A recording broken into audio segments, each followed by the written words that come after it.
Hi ನಮಸ್ಕಾರ ಎಲ್ಲರೂ ಹೇಗಿದ್ದೀರಾ? ಹೋಪ್ ಎಲ್ಲರೂ ಚೆನ್ನಾಗಿದ್ದೀರಾ ಅಂತ ಅನ್ಕೊಳ್ತಾ ಇವತ್ತಿನ ಈ ಒಂದು ವಿಡಿಯೋನ ಸ್ಟಾರ್ಟ್ ಮಾಡ್ತಾ ಇದ್ದೀನಿ. Welcome to my YouTube channel.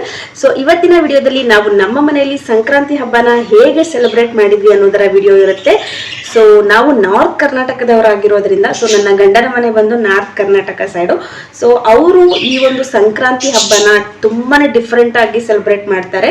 So ಇವತ್ತಿನ ಈ ಒಂದು ವಿಡಿಯೋನ ಸ್ಕಿಪ್ ಮಾಡದೆ ಪೂರ್ತಿಯಾಗಿ ನೋಡಿ, ನಿಮ್ಗೆ ಗೊತ್ತಾಗುತ್ತೆ ಹೇಗೆ ಅಂತ. ಇಲ್ಲಿ ಬ್ಯಾಂಗ್ಳೂರ್ ಸೈಡ್ನವರು, ಆಲ್ಮೋಸ್ಟ್ ಇಲ್ಲಿ ಬ್ಯಾಂಗ್ಳೂರ್ ಸುತ್ತಮುತ್ತ ಇರೋರೆಲ್ಲ ಇವತ್ತು ಸ್ವೀಟ್ ಪೊಂಗಲ್ನ ಮಾಡಿ ಈ ಒಂದು ಸಂಕ್ರಾಂತಿ ಹಬ್ಬನ ಸೆಲೆಬ್ರೇಟ್ ಮಾಡ್ತಾರೆ. ಸೊ ಇದು ವರ್ಷದ ಮೊದಲ ಹಬ್ಬ ಆಗಿರೋದ್ರಿಂದ ನಮಗೆ ಅಂದ್ರೆ ನಾರ್ತ್ ಕರ್ನಾಟಕದವರಿಗೆ ತುಂಬಾನೇ ಸ್ಪೆಷಲ್ ಈ ಒಂದು ಹಬ್ಬ. ಅದರಲ್ಲೂ ರೈತರ ಮನೆಯವರಿಗಂತೂ ತುಂಬಾನೇ ಸ್ಪೆಷಲ್ ಅಂತಾನೆ ಹೇಳ್ಬೋದು ಈ ಒಂದು ಸಂಕ್ರಾಂತಿ ಹಬ್ಬ. ಸೊ ವಿಡಿಯೋನ ಸ್ಕಿಪ್ ಮಾಡದೆ ಪೂರ್ತಿಯಾಗಿ ನೋಡ್ತಾ ಹೋಗಿ. ಹಾಗೆ ಇನ್ನು ಹೊಸದಾಗಿ ಯಾರಾದರೂ ನನ್ನ ಚಾನಲ್ನ ಸಬ್ಸ್ಕ್ರೈಬ್ ಮಾಡ್ಕೊಳ್ದೆ ನೋಡ್ತಾ ಇದ್ರೆ ಪ್ಲೀಸ್ ನನ್ನ ಚಾನಲ್ನ ಸಬ್ಸ್ಕ್ರೈಬ್ ಮಾಡ್ಕೊಂಡು ನೋಡಿ. ಹಾಗೆ ಪಕ್ಕದಲ್ಲೇ ಇರುವಂಥ ಬೆಲ್ಲೈಕನ್ನ ಕ್ಲಿಕ್ ಮಾಡಿ ನಾನು ಯಾವುದಾದ್ರೂ ಹೊಸ ವಿಡಿಯೋ ಅಪ್ಲೋಡ್ ಮಾಡಿದ್ರೆ ನಿಮಗೆ ನೋಟಿಫಿಕೇಶನ್ ಬರುತ್ತೆ, ನೀವು ತಕ್ಷಣ ಹೋಗಿ ನನ್ನ ವಿಡಿಯೋಸ್ನ ನೋಡ್ಬೋದು. ಸೊ ಮತ್ತಿನ ಆಗ್ತಾಳ ಇವತ್ತಿನ ನಮ್ಮ ಮನೆಯಲ್ಲಿ ಸಂಕ್ರಾಂತಿ ಹಬ್ಬನ ಹೇಗೆ ಸೆಲೆಬ್ರೇಟ್ ಮಾಡಿದ್ವಿ ಅನ್ನೋದನ್ನ ನೋಡ್ಕೊಂಡು ಬನ್ನಿ. ಮನೆಯೆಲ್ಲ ಕ್ಲೀನ್ ಮಾಡಿಕೊಂಡು ಸ್ನಾನ ಮುಗಿಸಿ ಹೊಸ್ತಿಲ್ ಪೂಜೆ ಮಾಡ್ತಾ ಇದ್ದೀನಿ. ನನಗೆ ದೊಡ್ಡದಾಗಿ ಎಲ್ಲ ರಂಗೋಲಿ ಹಾಕ್ಲಿಕ್ಕೆ ಬರಲ್ಲ. ಈ ರೀತಿ ಚಿಕ್ಕದಾಗಿರುವಂಥ ಬಿಲ್ಲೆನ ಯೂಸ್ ಮಾಡಿಕೊಂಡು ರಂಗೋಲಿನ ಹಾಕ್ತೀನಿ.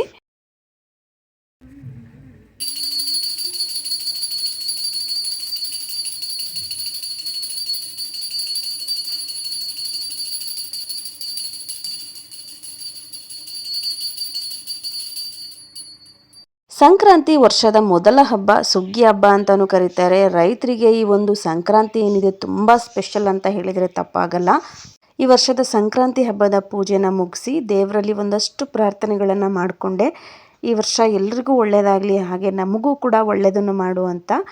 ಇನ್ನು ದೇವರಿಗೆ ನೈವೇದ್ಯಕ್ಕೆ ಅಂತ ನಾನು ಎಳ್ಳು ಬೆಲ್ಲನ ನೈವೇದ್ಯ ಮಾಡಿದೆ.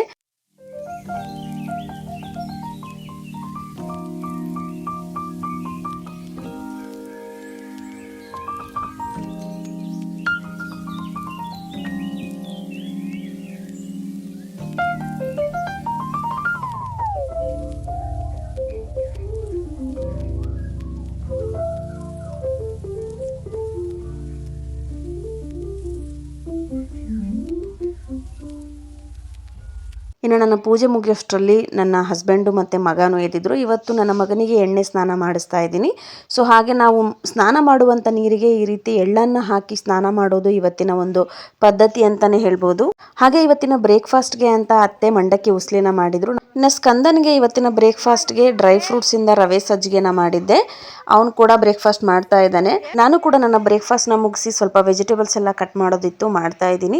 ಸಂಕ್ರಾಂತಿ ಅಂತ ಅಂದರೆ ಬೆಂಗಳೂರಿನವ್ರಿಗೆ ಪೊಂಗಲ್ ತುಂಬಾನೇ ವಿಶೇಷ. ನಮ್ಮ ನಾರ್ತ್ ಕರ್ನಾಟಕದವ್ರಿಗೆ ಸಂಕ್ರಾಂತಿ ಅಂತ ಅಂದರೆ ವಿಧವಾಗಿರುವಂಥ ಪಲ್ಯಗಳು, ಹಾಗೆ ನಾರ್ತ್ ಕರ್ನಾಟಕ ಸೈಡ್ ಏನಿದೆ ಆ ಒಂದು ಸ್ಪೆಷಲ್ ಫುಡ್ನ ಇವತ್ತಿನ ದಿನದಲ್ಲಿ ನಾವು ಪ್ರಿಪೇರ್ ಮಾಡ್ತೀವಿ. ಸೊ ಪೂರ್ತಿ ವಿಡಿಯೋನ ಸ್ಕಿಪ್ ಮಾಡದೆ ನೋಡಿ, ಯಾವೆಲ್ಲ ಫುಡ್ನ ಇವತ್ತು ನಾವು ನಮ್ಮ ಮನೇಲಿ ಪ್ರಿಪೇರ್ ಮಾಡಿದ್ವಿ ಅನ್ನೋದನ್ನು ನಿಮಗೆ ತೋರಿಸ್ಕೊಡ್ತೀನಿ. ಸೊ ನಾವು ಮಧ್ಯ ಕರ್ನಾಟಕದವರಾಗಿರೋದ್ರಿಂದ ನನಗೆ ಈ ಒಂದು ರೆಸಿಪೀಸ್ಗಳು ಅಷ್ಟಾಗಿ ಗೊತ್ತಿಲ್ಲ.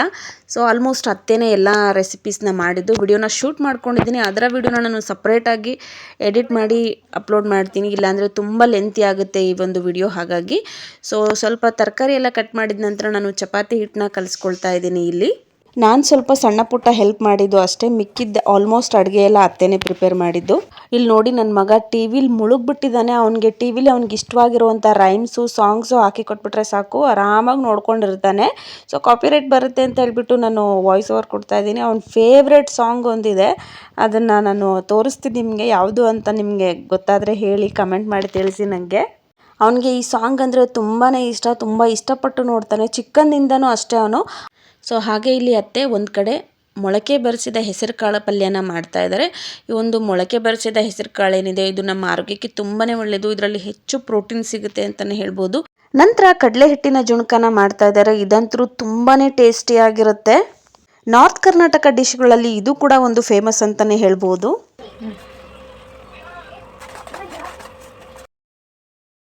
ಇನ್ನು ಬದನೆಕಾಯಿ, ಸೀಗೆಣಸನ್ನು ಯೂಸ್ ಮಾಡಿಕೊಂಡು ಮಾಡುವಂಥ ಭರ್ತ ಏನಿದೆ ಈ ಒಂದು ಸಂಕ್ರಾಂತಿಗೆ ಇರಲೇಬೇಕು, ತುಂಬಾ ಸ್ಪೆಷಲ್ ಅಂತ ಹೇಳ್ತಾರೆ.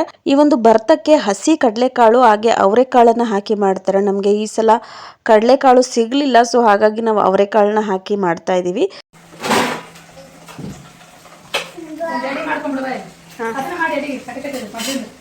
ಕಡಿ ಕಡಿದ್ರ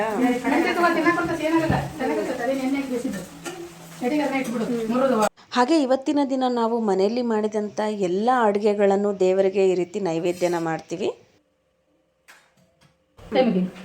ಜೇಜಿ ಕಾಪಾಡಪ್ಪ, ನನ್ನ ಗಡ ಗಡ ಮಾತಾಡಬೇಕು, ಇವನ್ನೆಲ್ಲ ಕಿತ್ಕೊಂಡು ಕೆಳಗೆ ಇಡ್ಬೇಕು ಅಂತ ಹೇಳಿ. ಕೈ ಮುಗಿಲ. ಕೈ ಮುಗಿ. ಓಂ ನಮಃ ಶಿವಾಯ.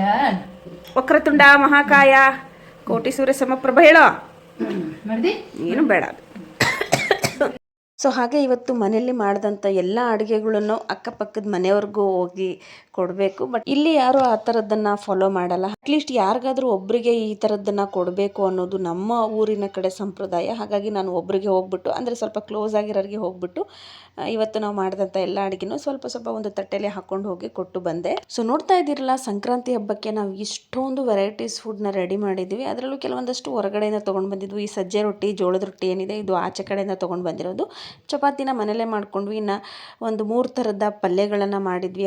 ಶೇಂಗಾ ಹೋಳಿಗೆ ಕೂಡ ಈ ಒಂದು ಹಬ್ಬಕ್ಕೆ ಸ್ಪೆಷಲ್ ಅಂತಲೇ ಕರಿಬೋದು. ಬಟ್ ನಾವು ಈ ವರ್ಷ ಕಾಯಿ ಹೋಳಿಗೆನ ಮಾಡಿದ್ವಿ. ಹಾಗೆ ರೈಸ್ ನಾವು ಸ್ವಲ್ಪ ಕಮ್ಮಿ ತಿನ್ನೋದ್ರಿಂದ ಲೈಟಾಗಿ ಮೊಸರನ್ನ ಮತ್ತು ಚಿತ್ರಾನ್ನನ ಮಾಡ್ಕೊಂಡಿದ್ವಿ. ಇನ್ನು 2 ವರ್ಷದಿಂದ ನಾವು ಸಂಕ್ರಾಂತಿ ಹಬ್ಬನ ಹೇಗೆ ಸೆಲೆಬ್ರೇಷನ್ ಮಾಡಿದ್ವಿ ಅನ್ನೋದನ್ನ ಹಸ್ಬೆಂಡು ಫೋಟೋದಲ್ಲಿ ತೋರಿಸ್ತಾ ಇದ್ದಾರೆ.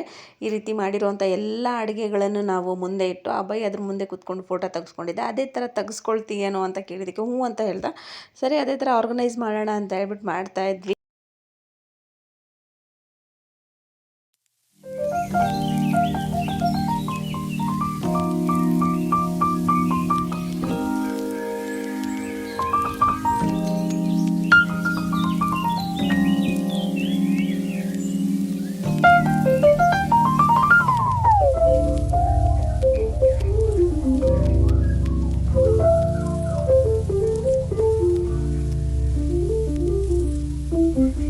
ಸೊ ಈ ರೀತಿ ಎಲ್ಲ ರೆಡಿ ಮಾಡಿ ನಾನು ಕೂಡ ಒಂದೆರಡು ಕ್ಲಿಪ್ಪಿಂಗ್ಸ್ನ ತೊಗೊಂಡೆ. ಅಬ್ಬಾಯಿಗೆ ಬಾರಿ ಫೋಟೋ ತೆಗೆಸ್ಕೊಳ್ಳೋ ಅಂತಂದರೆ ಇಲ್ಲ ನಾನು ಬರಲ್ಲ ಅಂತ ಹೇಳ್ದೆ. ಸೊ ಅವ್ನು ಹಾಗೆ ಒಂದು ಟೈಮ್ ಮೂಡಿ ಇಷ್ಟ ಇದ್ದರೆ ಬರ್ತಾನೆ, ಇಲ್ಲ ಅಂದರೆ ಇಲ್ಲ. ಸೊ ಹೇಗಿದ್ರು ಅರೇಂಜ್ ಮಾಡಿದ್ದೀವಲ್ಲ, ಕೆಳಗಡೆನೇ ಕುತ್ಕೊಂಡು ಊಟ ಮಾಡೋಣ ಅಂತ ಎಲ್ಲರೂ ಊಟ ಮಾಡ್ತಾ ಇದ್ದೀವಿ.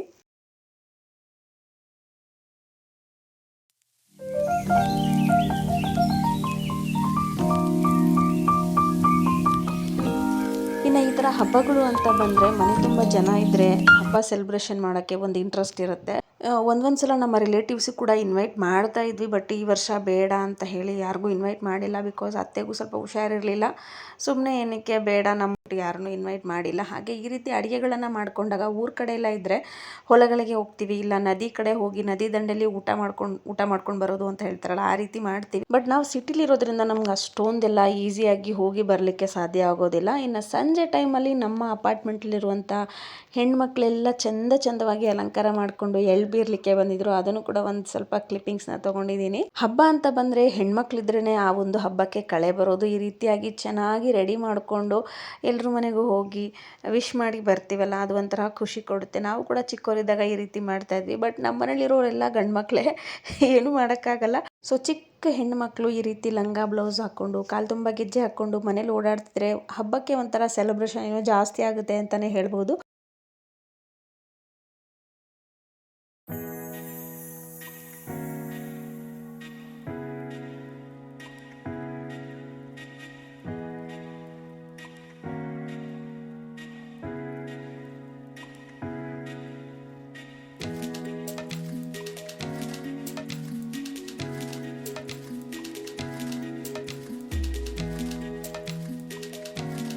ಸೊ ನೋಡಿದ್ರಲ್ಲ, ಈ ವರ್ಷದ ನಮ್ಮ ಮನೆಯ ಸಂಕ್ರಾಂತಿ ಹಬ್ಬದ ಸೆಲೆಬ್ರೇಷನ್ ಈ ರೀತಿಯಾಗಿತ್ತು. ಹೋಪ್ ಇವತ್ತಿನ ಈ ಒಂದು ವಿಡಿಯೋ ನಿಮ್ಮೆಲ್ಲರಿಗೂ ಇಷ್ಟ ಆಗಿದೆ ಅಂತ ಅಂದ್ಕೊಳ್ತೀನಿ. ವಿಡಿಯೋ ಇಷ್ಟ ಆಗಿದ್ರೆ ಲೈಕ್, ಶೇರ್ ಹಾಗೆ ಕಮೆಂಟ್ ಮಾಡೋದನ್ನು ಮರಿಬೇಡಿ. ಹಾಗೆ ನನ್ನ ಚಾನಲ್ನ ಸಬ್ಸ್ಕ್ರೈಬ್ ಮಾಡ್ಕೊಂಡು ನೋಡಿ. ಮತ್ತೆ ಸಿಗ್ತೀನಿ ಮುಂದಿನ ವಿಡಿಯೋದಲ್ಲಿ. ಅಲ್ಲಿವರೆಗೂ take care, bye, thanks for watching.